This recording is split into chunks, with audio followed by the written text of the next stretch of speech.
पति ने ही परमात्मा की उपासना पत्नी कर सकती है, पत्नी ने ही परमात्मा की उपासना पति कर सकता है, प्रेमी अपने प्रेमास्पद में उपासना पति की कर सकता है, प्रेयसी प्रेमिका अपने प्रेमास्पद में परमात्मा की उपासना कर सकती है। कब? जब विचार और विवेक के द्वारा असत में असत को प्रकाशित करने वाले सत्य को जान ले।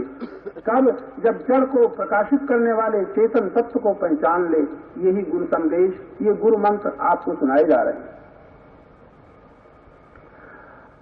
खूब सोचो, अहंकार यदि शास्त्र के ज्ञान को पकड़ बैठा है, अहंकार अपना मानता है, ये शास्त्र ज्ञान एक हौज की भांति, आत्मज्ञान कूप की भांति है। अहंकार हौज है, अहंकार एक पात्र है, उसमें कितना ज्ञान भरा है उसी वही उसका आकार है। जहां मेरा कहा, जैसे गंगा जी बहती रहती है, लेकिन गंगा जी का जल आप उतना ही ले पाओगे जितना बड़ा आपका पात्र होगा। अहंकार एक पात्र है, कितना बड़ा अहंकार है, उसमें क्या भर पाए। बुद्धि एक पात्र है, इस बुद्धि रूपी पात्र में कितना ज्ञान पचा पाए हम और आप, बस उतने ही का अहंकार अभिमानी बनता है। मैं ज्ञानी हूँ, मैं शास्त्र जानता हूँ, मैं रामायण जानता हूँ, मैं व्याख्यान जानता हूँ, पर उसका भोगी बन जाता है।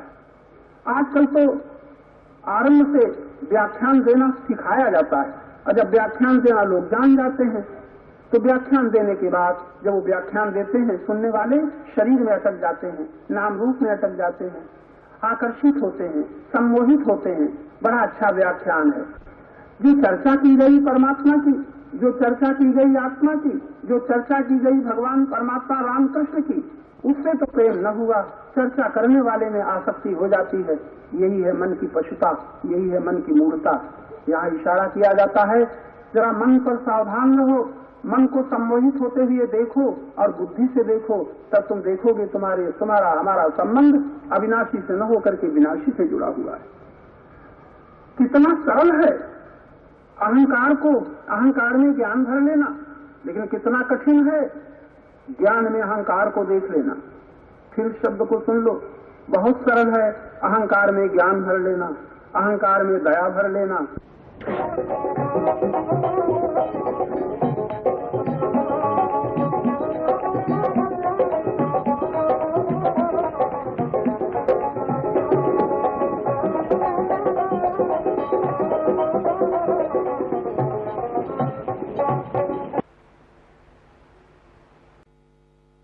परमात्मा से की भूमि और धवन, अहंकार से सावधान रहना। ये भूमि सदा जहां की तहां रहेगी। अहंकार लोभी बनकर के, मोही बनकर के, अभिमानी बनकर के, हिंसक बनकर के तमाम अपने अपराधों का भोग करेगा, लेकिन ज्ञान जब तक न होगा मुक्त न हो पाएगा। फिर आप सोचें, ये दृष्टांत जो आपको दिया गया, आत्मा का ज्ञान अपना ज्ञान कूप की भांति है, परमात्मा का ज्ञान कुएं की भांति। आने दो सोच के द्वारा निरंतर ज्ञान रूपी जल को, और बढ़ता रहे, निकालते रहो, बीच में अहंकार को भोगी न बनने दो। ये गुरु की आज्ञा है। ये मैं का जितना विस्तार होता है, मैं का विस्तार क्या है? मैं तो ये बोध हुआ, मैं हूं, इतना जब कहते मैं हूं, ये है मैं का मैं, और उसका विस्तार क्या है? ये मेरा है। अब आप अभी सोचें, आप अभी भीतर से सोचें, कोई पूछे तुम कौन हो? ये मैं हूं। और जहां मैं कहा, तहां फिर तुम दिखाओगे कि मेरा क्या है। मेरा जहां शब्द निकलेगा, ये मेरा का विस्तार बढ़ता जाएगा। कितना बड़ा मेरा, जितनी भूमि उतना बड़ा मेरा, जितना अधिक धन उतना बड़ा मेरा, जितना अधिक परिवार उतना बड़ा मेरा। ये मेरे का विस्तार अहंकार का विस्तार है। अहं और आकार, अहं तो अपनी जगह पर केवल चेतन का ज्ञान हुआ, लेकिन आकार मेरा, ये विस्तार हुआ। इस अहंकार के विस्तार से जो मुक्ति पाना है, वो ज्ञान में ही मिलेगी। ये अहंकार ही रागी बनता है, अहंकार ही विरागी बनता है, अहंकार ही भोगी बनता है, अहंकार ही त्यागी बनता है, अहंकार अज्ञानी बनता है, अहंकार ज्ञानी बनता है। जहां हमारे आपके भीतर बनावट है कि मैं हूं ज्ञानी अज्ञानी, मैं हूं शिष्य और गुरु, जरा ये कड़े शब्द हैं, ये गुरु और शिष्य की बनावट है। गुरु तो उस गुरु तत्व को कहते हैं, उस गुरु तत्व को कहते हैं जिसका आश्रय लेकर के हम लघुता से, हल्केपन से पराजित न होंगे। गुरु का आश्रय का मतलब है अनंत अखंड ज्ञान का आश्रय, अखंड ज्ञान का आश्रय, प्रेम का आश्रय, अनंत प्रेम का आश्रय। लेकिन कब? जब अहंकार की सीमा को पार करके हम देखेंगे तब। तो ये अहंकार रागी, विरागी, भोगी, त्यागी, दानी, लोभी, ये सब अहंकार बना हुआ है। अब आप अंत की बात सुने। जो अहंकार संग से दोषी बन गया है और जिस दोष के कारण उसे जीवन में अनेकों बार दुखी होना पड़ा है और दुखी होने पर उसने दुख की निवृत्ति का प्रश्न उठाया है, वो दुख की निवृत्ति धन के सहारे न होगी, जन के सहारे न होगी, पति और पत्नी के सहारे न होगी, वो एकमात्र ज्ञान के सहारे होगी। ज्ञान में जो अपने स्वरूप का ज्ञान प्राप्त कर लेगा तो उधर है राग विराग, अहंकार रागी और विरागी। लेकिन ज्ञान में आत्मवान भीत रागी होता है, वो राग के पार पहुंच जाता है, न रागी होता है न विरागी होता है, न वो संग्रह करता है न त्याग करता है। बस एक वाक्य याद रह जाए, वो अपना कुछ नहीं मानता, मेरा कुछ है ही नहीं। ये मंत्र जिसने पकड़ लिया है, जो कुछ हमारे साथ है शरीर, जो कुछ शरीर के साथ है परिवार और जो कुछ शरीर के साथ है भूमि भवन, ये कुछ मेरा नहीं है, ये सब संसार के पदार्थ संसार में ही रहेंगे। ऐसी भावना से जो कोई देखता है, इस ज्ञान में जो कोई जाग जाता है, वही गुरु कृपा का अनुभव करता है। आप इस शब्द पर सावधान रहें। आप ये न कह बैठे गुरु कृपा हम पर कब होगी। परमात्मा की ओर से जो होना है, बहुत सावधान होकर के सोचिएगा। वो होना है, वो होगा नहीं, हो चुका है। परमात्मा की ओर से जो कृपा होगी नहीं, हो चुकी है। गुरु की ओर से कृपा होनी नहीं, हो रही है। हम उस हो रहे को नहीं देख पाते, भूल से कह देते हैं कब कृपा होगी। संत कहते हैं राम कृपा बिन सुलभ न सोई, बिन सत्संग विवेक न हुई। ऐसा सुनकर के कभी कभी लोग कहते हैं भगवान हम पर कब कृपा होगी। और सत्संग में बैठे हैं, सच्चर्चा सुन रहे हैं, मनन चल रहा है और कहते हैं कृपा कब होगी। कृपा होगी नहीं, कृपा को देखना है, भगवान की दया को देखना है। आरंभ में एक गीत आपको सुनाया गया था, अनुभव करो, अनुभव अभी अभी अनुभव करो कितनी दया उस प्रभु की है, इतने सुख हमें मिल चुके, कितनी कृपा प्रभु की है कि सत्संग में भी हम आ गए, कितने कष्ट के साथ आ गए, दिन दिन पड़े रहे हुए लोग इतना तपस्या के बाद यहाँ आ गए। ये मामूली बात नहीं है, बड़े भाग्य की बात है। सारा संसार भाग रहा है धन के पीछे, संसार भाग रहा है तन के पीछे, संसार भाग रहा है अहंकार को तृप्त करने के लिए। लेकिन आप लोग भाग भाग करके सैकड़ों मील दूर करके उत्तर दक्षिण पूर्व पश्चिम से यहाँ आए हैं, न धन के लिए, न तन के लिए, न मान के लिए, न भोग के लिए। यहाँ तो आप आए हैं ज्ञान में जागृत होने के लिए। इसको पुरुष कहा गया है, अन्नमय पुरुष, प्राणमय पुरुष, मनोमय पुरुष, विज्ञानमय पुरुष, आनंदमय पुरुष। आनंदमय पुरुष में ये पुरुष, ये जागृति जब आनंदमय कोश की होगी तब जाकर के संसार के सुखों का प्रलोभन, दुखों का भय समाप्त होगा। साधना के द्वारा बड़ी लंबी यात्रा करनी। आप जो कुछ इंद्रियों के द्वारा, जो कुछ मन के द्वारा अनुभव करते हैं, यहाँ तक सब माया है। इसको माया कहनी चाहिए, माया को गाली न देना। ये माया इसलिए है कि हम चाहते हैं कुछ, हमारी जितनी चाहें हैं संसार के संबंधी वो माया से ही पूरी हुई। जिस दिन हम कुछ न चाहेंगे तब हमें माया का कोई प्रभाव हम पर न पड़ेगा।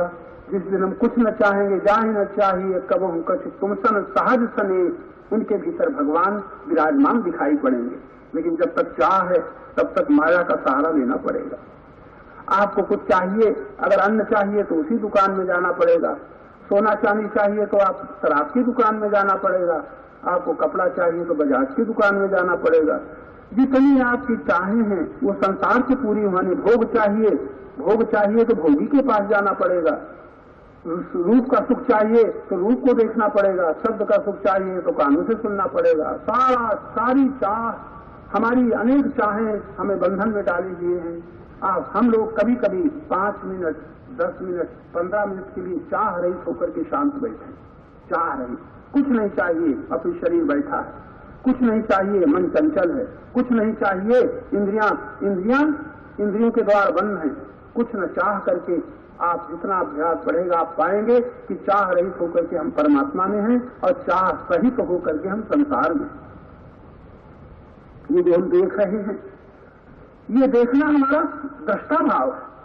और सचमुच जो भीतर साक्षी है और बाहर दृष्टा है वही धार्मिक व्यक्ति।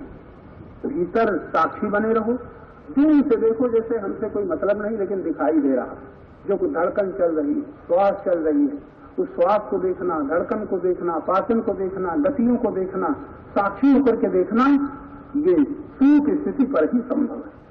बाहर आंख इंद्रियां काम कर रही है, दृष्टा बनो, करता न बनो, हो रहा है, ऐसा देखो हो रहा है। ये देह में भूख लग रही है, देह में प्यास लग रही है, देह में सर्दी गर्मी लग रही है, लगने दो, उसको देखो और शरीर का उपाय भी करने दो। सर्दी लग रही है, हाथों के द्वारा कम्बल ओढ़ा जा रहा है, भूख लग रही है, हाथों के द्वारा भोजन किया जा रहा है। इसी तरह कोई गाली दे रहा है तो वाणी के द्वारा कटशब्दों का प्रयोग किया जा रहा है। जो कुछ हो रहा है उसके हम यदि दृष्टा बने रहें तब हम आत्मलोक में 5-6वें शरीर में जाकर के पहुंचेंगे, वरना तीसरे चौथे शरीर में तो अटके ही रहेंगे। साधक को पता नहीं है, साधक अटक गया है मान के पीछे, धन के पीछे, सुख के पीछे। और ये अटका कौन है? ये मन के द्वारा अटका है। मन अंधा है, मन पकड़ना जानता है लेकिन देखना नहीं जानता। हमारे गुरुजन कहते हैं, सावधान करते हैं, संत समागम कीजिए, करिए और उपाय। लेकिन संत का मतलब देश नहीं। देश तो इसलिए मनाया जाता है कि लोग जान जाएं ये देश में कोई संकट छिपा हुआ है। लेकिन कोई देश मात्र संत से हो और भीतर शांत न हो तो वो संत, ऊपर से देश तो साधु का है, ऊपर से देश संत का है और भीतर अशांत है, कामना के कारण, लोभ के कारण, मोह के कारण, अभिमान के कारण। तो संत का मतलब जो परमात्मा में शांत हो चुका है, असंत का मतलब जो संसार में अशांत हो रहा है, चाह के पीछे जो दौड़ रहा है वो असंत। और समस्त चाहों को छोड़ करके जो परमात्मा में जिसकी बुद्धि स्थिर हो गई वो संत। ये संत की बड़ी सरल परिभाषा है। नित्य प्राप्त परमानंद परमात्मा में बुद्धि का स्थिर हो जाना संत पद है। और उससे विमुख होकर के धन के लिए, मान के लिए, भोग के लिए, शरीर की रक्षा के लिए भागते दौड़ते रहना ये असंत है। वो संत नहीं है, असंत है, अशांत है। जो अशांत है वो संत और जो शांत है वो संत। तो संत समागम कीजिए, करिए और उपाय, सुंदर बहुते उद्धरे सत्संगति में आए। सुंदरदास जी कहते हैं कि संसार में जो जिस किसी का उद्धार हुआ है वो संत संगत में हुआ है। संत संगत का मतलब जो शांत है उसकी हुआ है। माता पिता सब ही मिले, माता पिता सब ही मिले, भैया बंधु प्रसंग, सुंदर सुतदारा मिले, दुर्लभ है सत्संग। सब कुछ परिवार मिला है, धन मिला है, भोग मिला है भाग्य से, लेकिन सत्संग दुर्लभ है। बड़े भाग पाइए सत्संगा, वो आपको सुलभ है। लेकिन पशु कहीं बाधा न डाल दे। यहाँ तुम जानवर ला के बांध दो, बैल बांध दो, भैंस बांध दो, वो भी आवाज उनके कानों में जाएगी, लेकिन पशु सत्संग नहीं कर सकता। जिनकी समझ में ये चर्चा नहीं आती उनके भीतर अभी पशु जाग रहा है, मानवता नहीं जागी। जिनकी बुद्धि होश में है और अपने जीवन की बात पकड़ रहे हैं, जीवन को मुक्त बनाना चाहते हैं, बंधनों से छुड़ाना चाहते हैं, दोषों से हटना चाहते हैं, उनके भीतर मानवता जागी है। और मानवता के पीछे दिव्यत्व जागेगा और दिव्यत्व के पीछे ईश्वर का पता, परमात्मा का पता लगेगा। आए हर्षण उपजे, संतों की लक्षण, संतों के सुंदर लक्षण। और आप लोग याद रखें, जो एक देश में प्रभावित होकर के धोखा खाते हैं, इनको बहुत सावधान होना चाहिए। एक महात्मा थे, एक महात्मा की खोज में, गुरु की खोज में, संत की खोज में एक गांव से एक श्रद्धालु निकला। बाहर निकला कि कोई महात्मा बैठे थे। उनसे पूछा कि देखो हम जा रहे हैं संत की खोज में, हम कैसे जानेंगे कि हमें संत मिल गए, हमें गुरु की शरण होना है, तो गुरु और संत का हमें कैसे परिचय मिलेगा। वो महात्मा ने कहा, देखो जो इस तरह आसन लगाए बैठा हो और जो शांत हो, जो बिना बोले न बोलता हो, जिसके अंदर चंचलता न हो और जिसके पास बैठ करके तुम्हें शांति मिले, उसी को संत समझना। बड़ा खुश हुआ कि संत की परीक्षा करने के लिए हमें साधन मिल गया। उसने बताया था, जो इस तरह बैठा हो, एकांत में रहता हो, जन संसर्ग न रखता हो और समाज से, संसार से धन मान भोग न चाहता हो, जो प्रारब्ध पर अपने शरीर की रक्षा छोड़ करके जो प्राप्त हो जाए उसी में संतुष्ट रहता हो, जिसके 5 शांति का अनुभव हो उसे संत समझना। सुन लिया उसने, चला गया। 20 बरस बाद, तब रेल न थी जबकि ये कथा है, 20 बरस बाद वो लौटा, सारे भारतवर्ष में घूमते घूमते, और जब गांव आया तो वही संत बैठे हुए मिले, वही संत बैठे हुए मिले। और फिर कहता है, महाराज आपने जैसा बताया था वो लक्षण तो हमें कहीं न मिले। हजारों महात्माओं साधुओं के दर्शन किए, मेलों में गया, तीर्थों हमें न मिला। हम चलते गए संत की खोज में, गुरु की खोज में, मिला ही नहीं। वो संत मुस्कुराए और कहा थोड़ी देर बैठो, और बैठाया। और बैठाने के बाद मौन रहे, वो भी मौन रहा। वो प्रतीक्षा करता रहा, संत कुछ कहेंगे, क्या उत्तर देंगे। परेशान था, थक चुका था, निराश हो चुका था कि संसार में, यानी देश में कहीं अब संत नहीं है, कहीं गुरु नहीं है। जो लक्षण बताए गए थे कि शांत हो, स्वस्थ हो, जो समाज से कोई याचना न करता हो, कुछ न चाहता हो, आत्मतृप्त हो, और जिसके पास बैठने से शांति मिले, उसको संत समझना।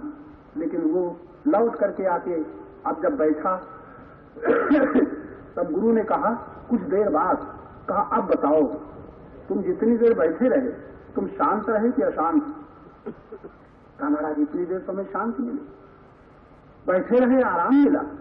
अच्छा तुम दौड़ते रहे तब तो हम अशांत होते रहे, भागते रहे तो अशांत होते रहे, यहाँ चलो, उनके पास चलो, उनके साथ चलो, इस महात्मा को देखो, उस महात्मा को देखो। तो उसमें तुम्हें इतनी देर शांति नहीं? महाराज यहाँ तो शांति मिली, विश्राम मिला। कहीं तुमसे कहा क्या गया था, जहाँ बैठने से तुम्हें शांति का अनुभव हो, तुम्हारा मन अपने आप शांत होता चला जाए, वहां समझना संत है। अब तुम कहते हो शांति मिली, तो तुम्हारे सामने कौन है? आंखों से तुम आकृत देख रहे हो, लेकिन शांति तुम्हें आकृत से नहीं मिल रही है। शांति तुम्हारी श्रद्धा से और प्रीत के द्वारा तुम्हें आस्वादन हो रहा है। कहा हमारा बात तो ठीक कहते हो। और क्या लक्षण बताए थे? जो एकांत रहता हो। तो ये शरीर एकांत बैठा है कि नहीं? कहा हमारा एकांत बैठा है, गांव के बाहर बैठा है। तुम इस गांव में रहते हो, कभी गांव के भीतर हमें देखा है किसी के कहीं पर? कहा नहीं, आपके यहाँ तो जो कोई आ जाता है उसी में संतुष्ट कर लेते हो, भिक्षा के लिए जाते हो और जैसा मिल गया उसी को लेकर के लौट आते हो। आपको तो कभी न धन संग्रह है, न आपके पास सामान है। आप तो जैसा आपने बताया था वैसे तो आप ही दिखाई पड़ते। तो वो महात्मा कहते हैं कि इतना घूमे 20 वर्ष तुम, जो तत्क्षण जो मिल सकता था, जो तत्क्षण आते ही गांव के बाहर निकलते ही जो मिला था, उसकी खोज में अहंकार पूर्वक तुमने 20 वर्ष बिता दिए और 20 मिनट में तुम अनुभव कर रहे हो कि जो लक्षण बताए गए थे वो लक्षण हमारी आंखों के सामने जो दिखाई देता है उसी में घटित होते हैं। शांति भी है, त्याग भी है, यानी जो भगवान के दैवी गुणों का विकास भी है। और हम प्रश्न करें तो प्रश्न का उत्तर सारे ज्ञान में मिल रहा है। कितना धोखा खाया। तो आप सोचें कि जो हम भटकते हैं ये संत के लक्षण में बताए गए हैं, ऐसे न खोज करके, इनको न जान करके सारा संसार भटकता रहता है। आपने इतना सुना, आरंभ में अहंकार की प्रथम कृति का परिचय आपने पाया। जो अपना नहीं उसे अपना मान लेता है, ये सब अहंकार है। इस अहंकार को ही हम लोग पहचाने, जाने और जान करके तदनुसार बुद्धि को स्थिर करें।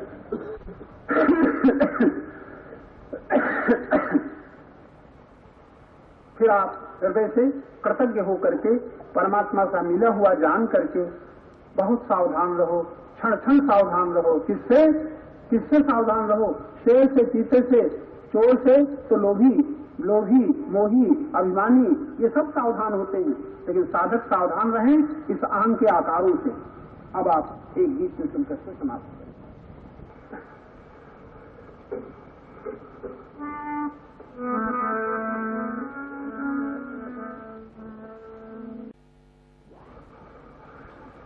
हम प्रतीक्षा करें अपने प्रभु की भीतर। अगर हमारा प्रेम है तो परमात्मा केवल प्रेममय हो जाता है। परमात्मा प्रेममय होकर के हमारे भीतर प्रकट होगा और प्रेम ही जगतमय होकर के हमारे आगे भाग रहा है। इन दो पर अगर आप विचार करें तो श्रद्धालु और प्रेमी के लिए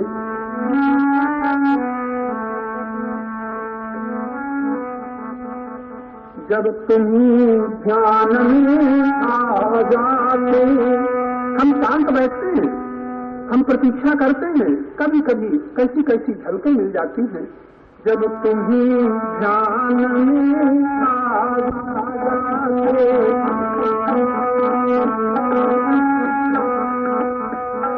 मेरे जीवन की गतिमति, मेरे जीवन की गतिमति तनया तनया बाणी तनया मन बाणी की प्रति, जैसा कुछ होता जहाँ उचित,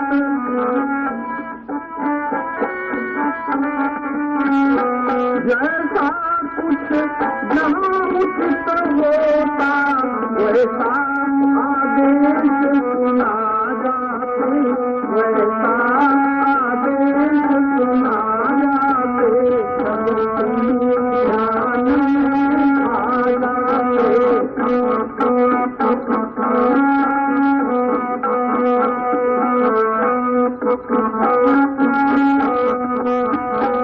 अपना हम व्यर्थ समय को कर, फिरते जब कभी भ्रमित होकर, फिरते जब कभी भ्रमित होकर, तब तुम्हें नाथ करुणा करके, तब तुम्हें नाथ करुणा करके हमको सन्मार्ग बता जाते,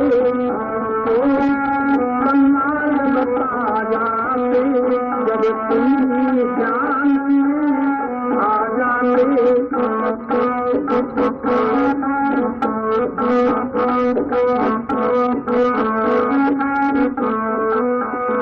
जब आकुल होता मन तुम बिन, जब आकुल होता मन तुम बिन, तुम नहीं भूलते हो निज दिन,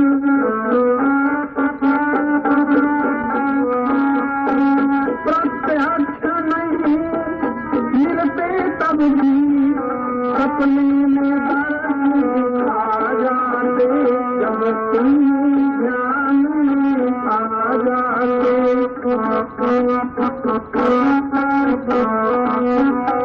सारे दुख द्वंद मिटा जाते, जब तुम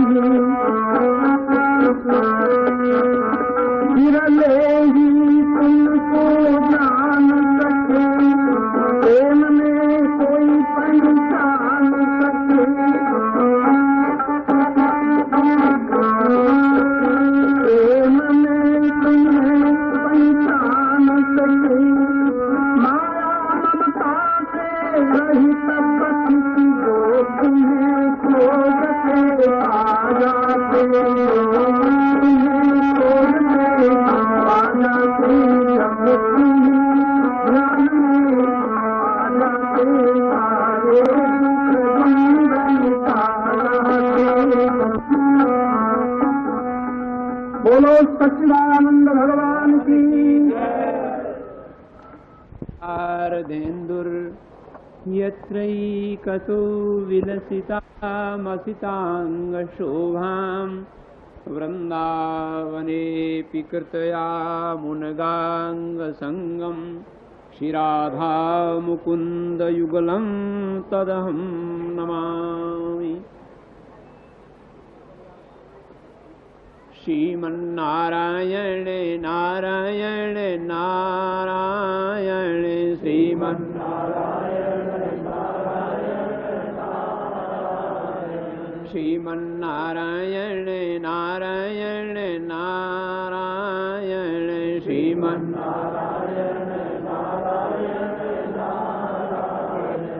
ओम परम प्रेमास्पद परमात्म स्वरूप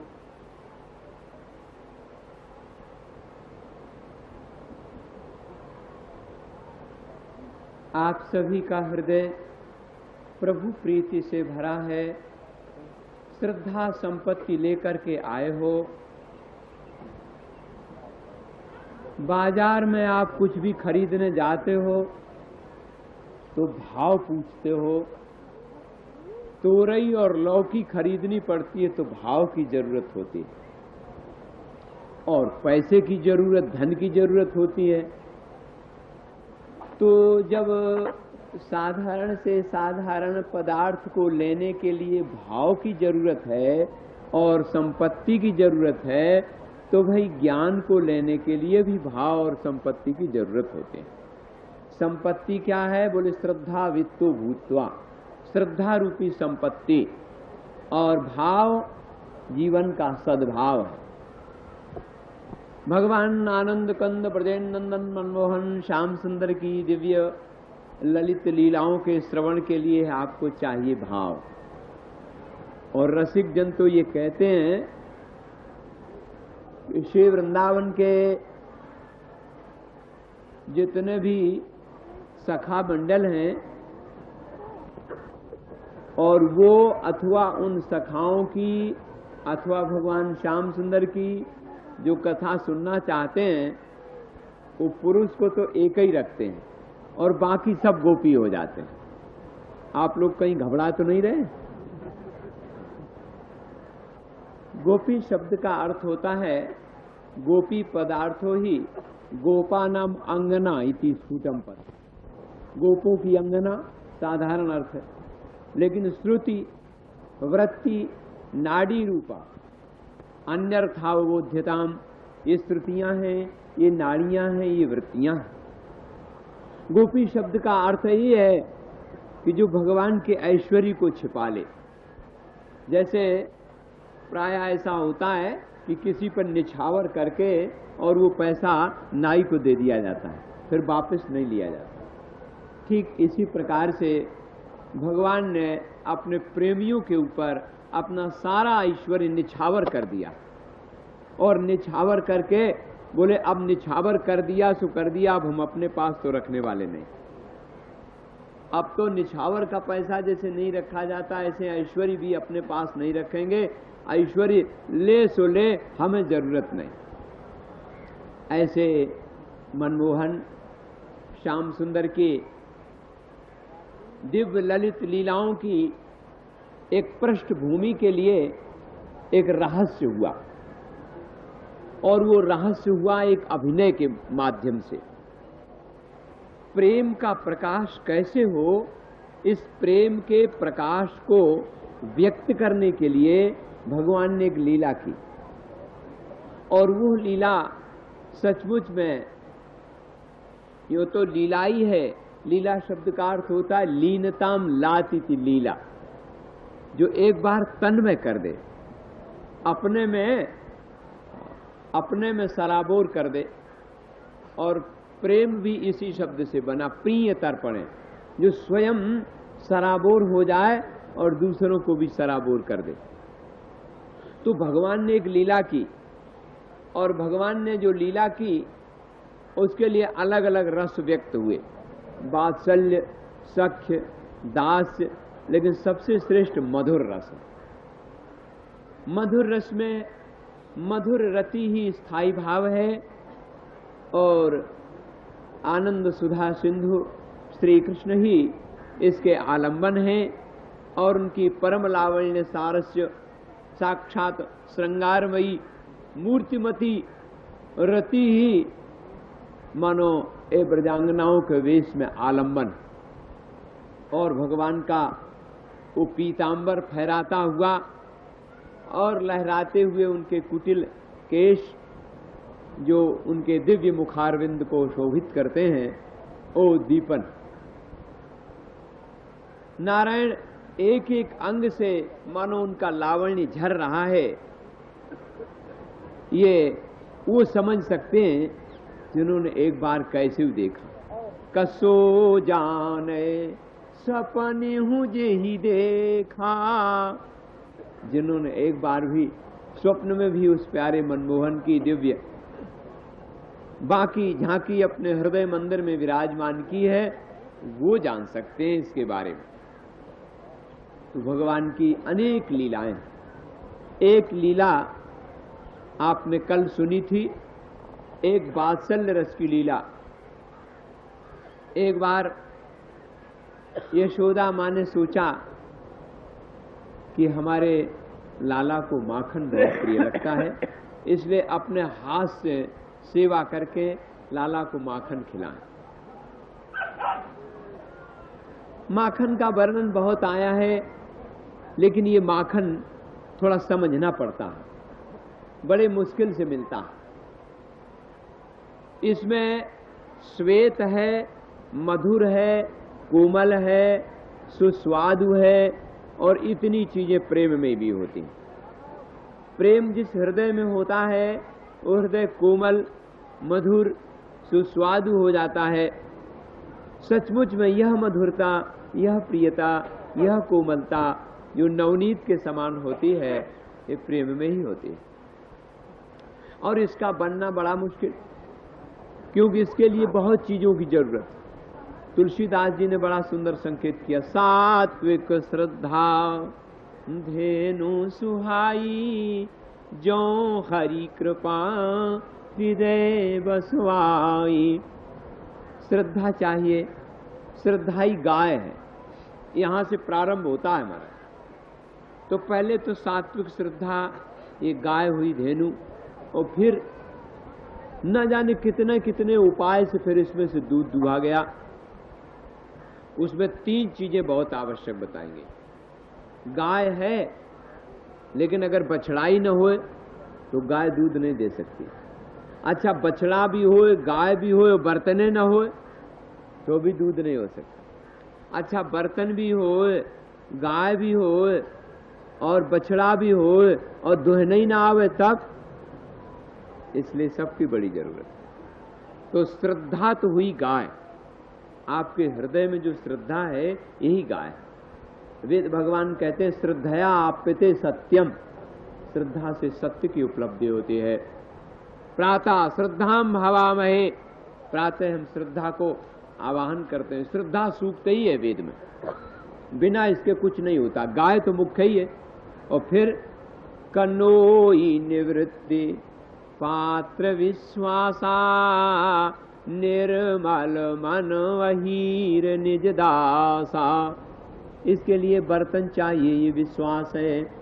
विश्वास रूपी बर्तन हुए और निर्मल मन, निर्मल मन यही दोहने वाला।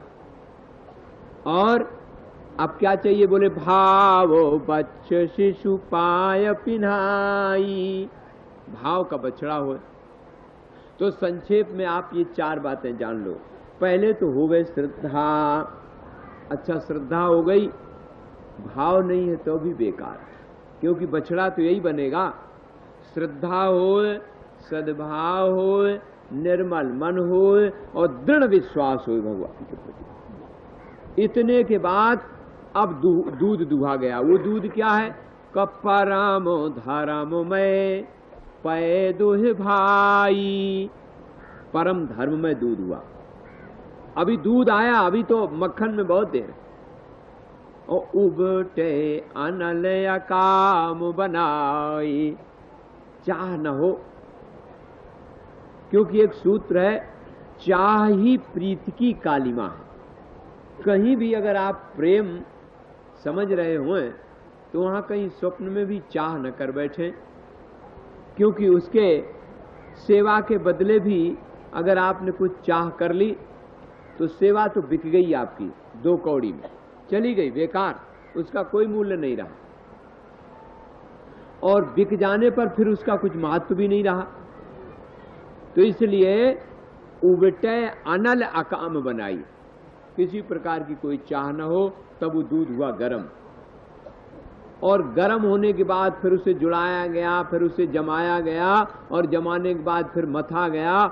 और कैसे, बोले मुदीता मथये विचार मथानी, दम आधार रजु सत्य सुबानी, तब मथि काढ़ ले नवनीता। इतनी देर बाद नवनीत तैयार हुआ। इस नवनीत को भगवान चुराते हैं। तो असल में इसका रहस्य क्या है, ये तो महाराज बड़ी रसकों के बीच की चीज है, मेला बाजार की नहीं हुआ करती है। बहुत एकांत गोष्ठी की चीज है ये मक्खन, ये नवनीत भगवान श्याम सुंदर को क्यों प्रिय है? वो भगवान कहते हैं कि जिनके हृदय में ऐसी मधुरता, ऐसी कोमलता, ऐसी सुंदरता, ऐसी असंगता आ जाती है, वो तो कमलवत हृदय हो जाता है। और जिनका हृदय कमलवत हो जाता है तो कहा फायदा, कतिन के हृदय कमल महा सदा करो विश्राम। मैं तो उनके हृदय कमल में सदा विश्राम करता हूं, मैं वहीं रहता हूं, वहां से हटता ही नहीं हूं। तो यह है नवनीत, ऐसी सात्विकता, ऐसी मधुरता, ऐसे निर्मल मान, भगवत विश्वास, श्रद्धा, ये सब तमाम चीजों से समन्वित होकर के तब बनाइए क्या बना नवनीत। इस नवनीत को भगवान कहते हैं हम प्रिय हैं। काय भोक्तारम यज्ञ तपसाम सर्वलोक महेश्वरम। भगवान को प्रिय क्या है? बोले तुम क्या खाते पीते हो? बोले यज्ञ तपसाम, यज्ञ और तपस्या ये हमें प्रिय है। और करते क्या हो? बोले सर्वलोक महेश्वरम, सबकी जिम्मेदारी हमारे ऊपर। तो बोले किसी के रिश्तेदार भी हो? बोले हाँ, सुहृदम सर्वभूतानाम, मैं सबका सुहृद हूं, सुहृद हूं। इसलिए सुहृद होकर के जो ये तीन बातें मेरी समझ जाता है वो शांति को प्राप्त कर लेता है। तो माँ ने ये विचार किया और अपने हाथ में ली आज मथानी और मंथन करने लगी। भगवान ने कहा ये क्या होने लगा? क्यों? कहा कि जिसकी दिव्य गोदी में हम खेल रहे हैं, जिनका हमारा नैरंतर्य है, कहीं भी दूरी देरी द्वितीयता नहीं है, उस माँ को इसकी जरूरत नहीं मंथन की। कमुदीता मथे विचार मथानी, दम आधार रज सत्य सुबानी, तब मथी।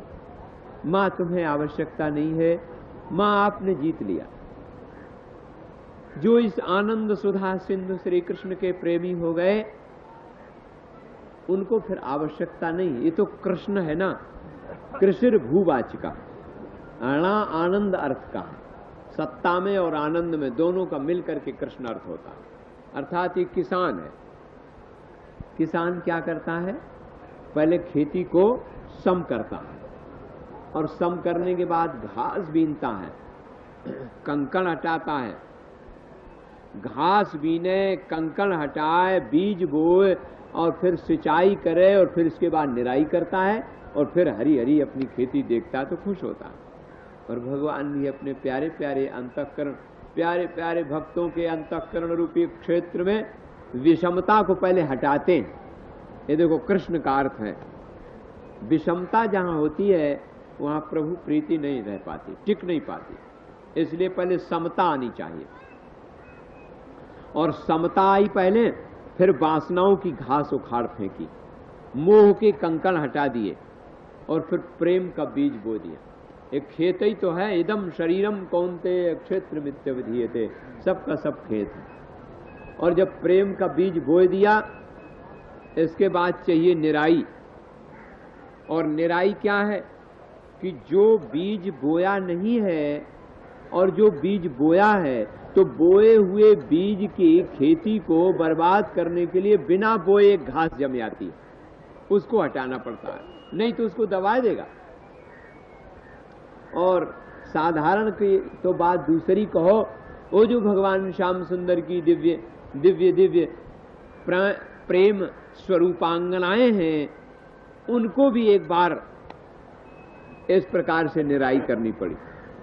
भगवान श्याम सुंदर ने अपने वेणु माधुरी से उनकी वेणु माधुरी, रेणु माधुरी और धेनु माधुरी, रेणु वेणु धेनु, तीन माधुरी भगवान की ललित हैं। और इन तीनों माधुरियों के दिव्य ललित लीलाओं के माध्यम से भगवान ने समाकर्षण किया। तो जिस समय ब्रजांगनाएं ने ये सोचा कि अब तो भगवान हमारे साथ रास करने लगे, अब तो हम जहाँ बैठे वहाँ ये बैठे, जहाँ हम देखें वहाँ ये देखें, सब का सब हमारी ओर हो रहा है, देखो अब ये जो प्रेम का बीज था ना, उस प्रेम के बीज को दबाने के लिए घास जम आई। इसी को कहते हैं अहंकार।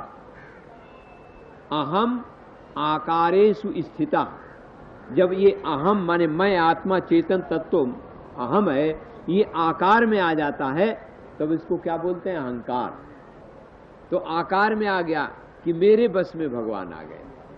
और प्रायः देवियों के ये भाव आ जाता है, और ये दो भाव आते हैं, या तो हम बहुत सुंदर हैं इसलिए पतिदेव हमसे बहुत खुश हैं, या हमारी सेवा से बहुत खुश हैं, हम सेवा बहुत कर लेती।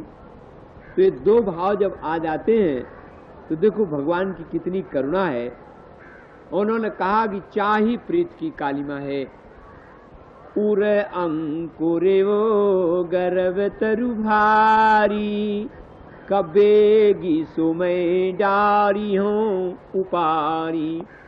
इनके अंदर अहंकार आ गया, और ये जो अहंकार आया है ये दबाए देगा प्रेम के बीज को। ऐसे प्रेम भरे हृदय में जहाँ मधुरता, कोमलता, सुंदरता है, जहाँ प्रभु प्रीति है, वहाँ यदि अहंकार का निवास हो जाएगा तो ये सब खा जाएगा।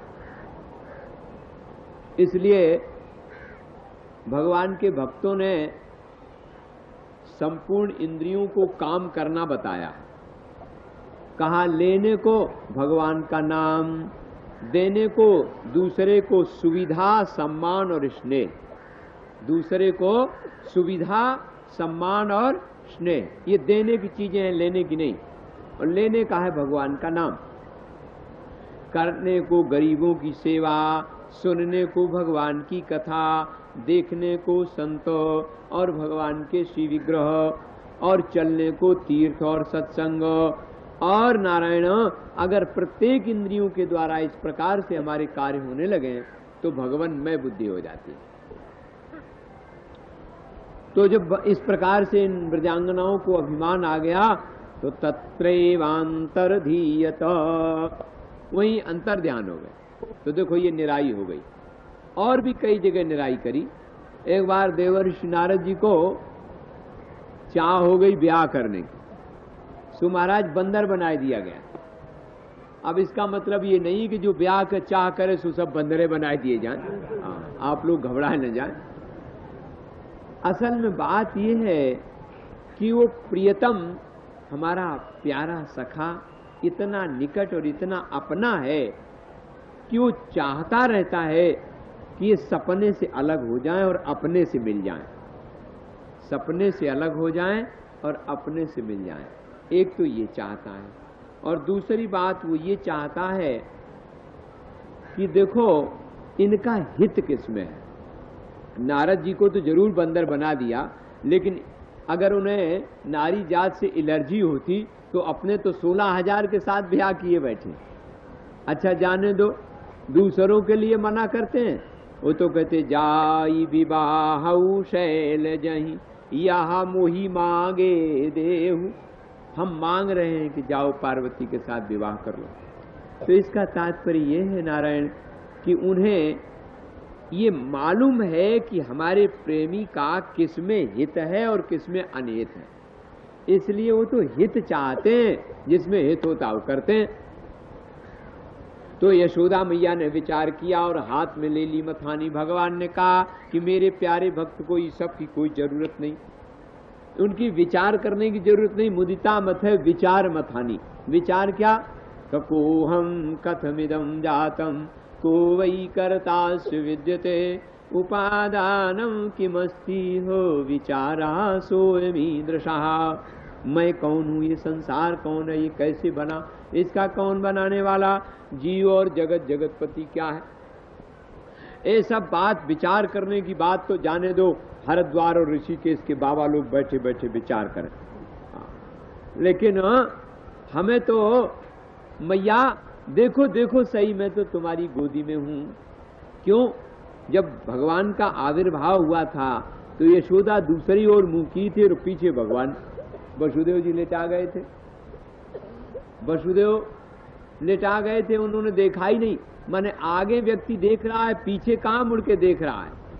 जिन आंखों से देख रहे हैं उन आंखों के पीछे नहीं देखते।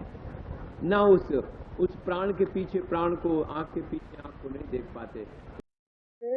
प्रपन्नार्ति हरे प्रसीद प्रसीद मातर जगतोऽखिलस्य प्रसीद विश्वेश्वरि पाहि विश्वं त्वमीश्वरी हे चराचरस्य। प्रेम से नारायण नारायण कहना है, प्रेम से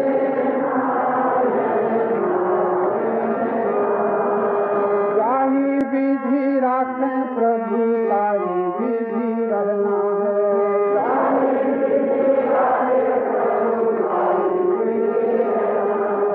तन मन धन कुछ अपना न मान कर, तन मन जो भी आए जाए सब प्रभु का ही जान कर, जो भी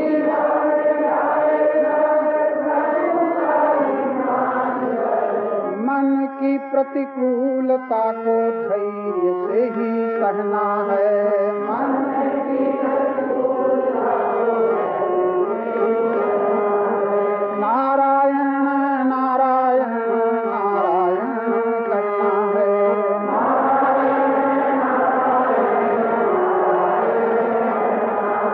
नारायण नारायण नारायण कहना है।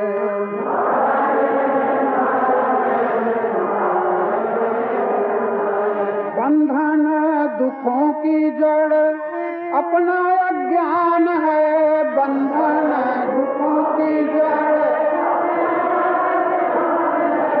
बंधन दुखों की जड़ अपना अज्ञान है, बंधन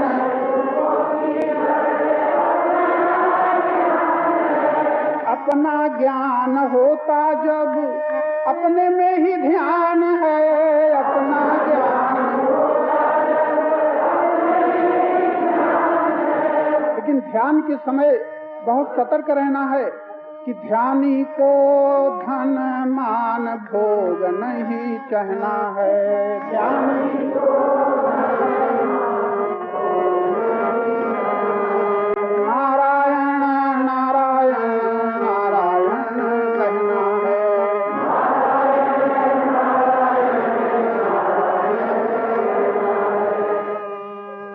समस्त दुखों की जड़, समस्त बंधनों का मूल एकमात्र संसार की चाह, और संसार की चाह वहां तक रहती ही है जब तक हम परमात्मा से विमुख हैं। विमुख शब्द कह रहे हैं, दूर नहीं कह रहे। परमात्मा से दूरी कभी होती ही नहीं, हो सकती ही नहीं, केवल विमुखता है। और अगर आप बहुत सरल शब्दों में समझना चाहें तो विमुखता की अपेक्षा विस्मृति, विस्मृति मात्र परमात्मा से दूरी बना रही है। स्मृति मात्र में 3 दिन से ये चर्चा हम आप लोगों के समक्ष कर रहे हैं कि परमात्मा की प्राप्ति के लिए यात्राएं अहंकार के द्वारा हो रही हैं। परमात्मा की प्राप्ति के लिए यात्रा नहीं करना है, केवल स्मरण। भगवान के ही शब्दों में आप ये सुन रहे हैं, ओ मांग स्मृति नित्यशः तस्याहं सुलभः पार्थ। स्मरण मात्र से जो सुलभ दिखता है, लेकिन वो स्मरण कब होगा? जब विस्मरण होगा। जगत का विस्मरण ही परमात्मा का स्मरण है, और जगत का स्मरण ही परमात्मा का स्मरण जगत का विस्मरण है। 2 ही दिशाएं हैं, पथ एक है, दिशाएं 2 हैं। एक ही पथ में हम परमात्मा से विमुख हो रहे हैं, जहां है वहीं सन्मुख हो सकते हैं, कहीं जाना न पड़ेगा। इसी के लिए सत्संग की आवश्यकता है कि बुद्धियुक्त होकर के हम थोड़ा सोचें। तो मैंने अभी निवेदन किया, एकमात्र हमारे बंधनों की जड़ चाह है, दुखों की जड़ चाह है, अशांति की जड़ चाह है। किसकी? धन की, मान की, भोग की। भगवान की चाह नहीं। लेकिन भगवान की चाह भी अज्ञान में होती है, लेकिन भगवान की चाह तो बड़ी सुलभ, बहुत सुंदर। लेकिन हम भगवान के मंदिरों में जाकर के भी भगवान को नहीं चाहते, भगवान से चाहते। थोड़ा इस पर गौर करना। भगवान के मंदिरों में जा करके भी भगवान को नहीं चाहते, भगवान से चाहते। इसलिए फिर हमारा मुख संसार ही की ओर रहता है। यही हमारे बंधनों का कारण। तो बंधन दुखों की जड़, बंधन दुखों की जड़ अपना अज्ञान है। बंधन अपना ज्ञान होता जब अपने में ही ध्यान है।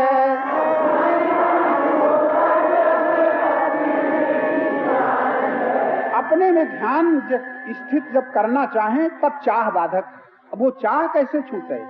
तो चाह के त्याग में प्रेम ही समर्थ है। चाह के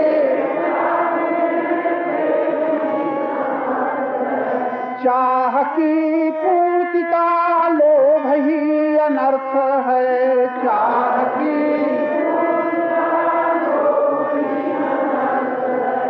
जीवन प्रवाह है, प्रेम से ही बहना है। जीवन प्रवाह है, जाहि विधि रखें राम ताहि विधि रहना है। जाहि विधि प्रेम से नारायण नारायण कहना है। प्रेम से जाहि विधि रखें प्रभु ताहि विधि रहना है। जाहि विधि रखें प्रभु ताहि विधि रहना है। प्रेम में सेवा की त्याग की शक्ति है। प्रेम में सेवा की त्याग की शक्ति है। ऐसा कोई व्यक्ति नहीं जो कहीं न कहीं प्रेम न करता। एक बालक खिलौना से प्रेम करता है, खिलौना का प्रेम उसे जाने किसका किसका त्यागी बना देता है। एक युवक डिग्री से प्रेम करता है, उस डिग्री के प्रेम के पीछे उसके लिए त्याग करना बहुत सुगम हो जाता है। पति पत्नी परस्पर अपनी अनुकूलता की सुलभता के लिए पति पत्नी से, पत्नी पति से प्रेम करते। ये प्रेम उनको भगवान का भी, योग का भी त्यागी बनाए हुए। लेकिन थोड़ा इसमें आप सशंकित न हो जाएं। अभी तो इतना ही समझना है, प्रेम में त्याग की शक्ति। ऐसा कोई व्यक्ति नहीं जो किसी न किसी से प्रेम न करता, कोई है ही नहीं। बस ये प्रेम तो बड़ा शुभ है, लेकिन इसके पीछे ये बहुत कम लोग जान पाते हैं कि प्रेम करते हुए भी प्रेम नहीं है। प्रेम के पीछे जहाँ सौदा है, प्रेम के पीछे जहाँ कोई मांग है, प्रेम के पीछे जहाँ कोई चाह है, तहाँ प्रेम उससे है जो हम चाहते। यानी पति को चाहने वाली देवियां भी अगर पति से कुछ चाहती हैं तो पति के प्रति प्रेम पूर्ण न होगा। पत्नी को चाहने वाला यदि पत्नी से चाहता है तो प्रेम पूर्ण न होगा। भगवान को चाहने वाला यदि भगवान से चाहता है तो प्रेम पूर्ण न होगा। प्रेम की पूर्णता के लिए तो एकमात्र चाह का त्याग, और प्रेम की पूर्णता की कसौटी यही है कि चाह न रह जाए। चाह है तब तक प्रेम पूर्ण न होगा, और प्रेम पूर्ण तभी होगा जब चाह न रह जाएगी। तो प्रेम में सेवा की त्याग की शक्ति है। प्रेम में सेवा की त्याग की शक्ति है। प्रेम में परम गति मिलती प्रभु भक्ति है। प्रेम में प्रेम में पथिक नित्य समता को गहना है। प्रेम में पथिक नित्य जाहि विधि रखें प्रभु ताहि विधि रहना है। जाहि विधि रखें प्रभु ताहि विधि रहना है। सीताराम सीताराम सीताराम कहना है। सीताराम सीताराम सीताराम कहना है। जाहि विधि रखें राम ताहि विधि रहना है। जाहि विधि रखें राम ताहि विधि रहना है। नित्य प्राप्त परम प्रेमास्पद परमेश्वर की आत्माओं, कितनी महती कृपा है ये अपने प्रभु की अपने ऊपर जबकि हमें सत्संग के प्रति श्रद्धा हो रही है। पहले तो मैं आप ही की ओर आपका ध्यान आकर्षित कर रहा हूं। आपके साथ इतना कुछ है कि जिसका कि प्राय आपको पता नहीं। जब तक पता नहीं है तब तक हम उसका उपयोग सदुपयोग भी नहीं कर पाते। ऐसी ऐसी परम निधियां हमारे साथ हैं भगवत प्रदत्त। तो भगवान से जो मिला है, प्राय हमें जो अपने प्रभु से मिला है उस पर हम इतने सावधान नहीं है देखने के लिए, लेकिन संसार से जो मिला है और संसार जो मिलता है उसको हम जानते हैं कि मिला है।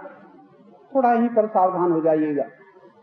आपसे यदि प्रश्न किया जाए आपको क्या कभी उसकी याद आती है जो प्रभु से मिला है? उसकी याद आती है? इस समय आप लोग बैठे हैं, अगर गर्मी लगेगी तो पंखा याद आएगा, पंखा याद आएगा। लेकिन रास्ते में जब ये हवा, गंगा जी की ठंडी ठंडी हवा जब आपको लगेगी तब शायद आपको याद ना आएगी।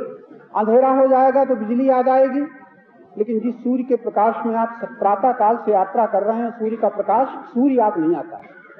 प्रकाश में चल रहे हैं, प्रकाश याद नहीं आता। ऐसा है कि नहीं? हमारे सनातन धर्म में संध्योपासना की विधि इसीलिए बनाई गई है कि प्रातः काल संध्या के बीच में उसकी उपासना करो जो नित्य नित्य विद्यमान है। संध्या का बड़ा गहरा अर्थ है। संध्या का इतना ही अर्थ नहीं कि हम प्राणायाम कर लें और थोड़ा मंत्र बोल लें। संध्या का अर्थ है दो संधियां, दो संधियों के बीच में, इधर रात्रि का अंत हो रहा है, दिवस का आरंभ हो रहा है, इधर दिवस का अंत हो रहा है, रात्रि का आरंभ हो रहा है। जिसमें ना आरंभ है, जिसमें आरंभ है, जिसमें अंत है, उसका ना आरंभ है ना उसका अंत है, उसको जानना संध्योपासना। उपासना, निकट होना उसके जो परम सत्य, जो सर्व प्रकाशक है। लेकिन हम संध्योपासना के नाम पर कुछ यंत्रवत उसकी पूर्ति तो कर लेते हैं क्रियात्मक, लेकिन विवेक के द्वारा हम संध्योपासक भी अच्छी तरह नहीं हो पाते हैं। वरना संध्योपासक हमारे विद्वान लोग याद रखें, कम से कम प्रातः उठते समय दो संधियों के बीच में उसको जान लो जो दोनों संधियों का पोषक है, प्रेरक है और धारण करने वाला है।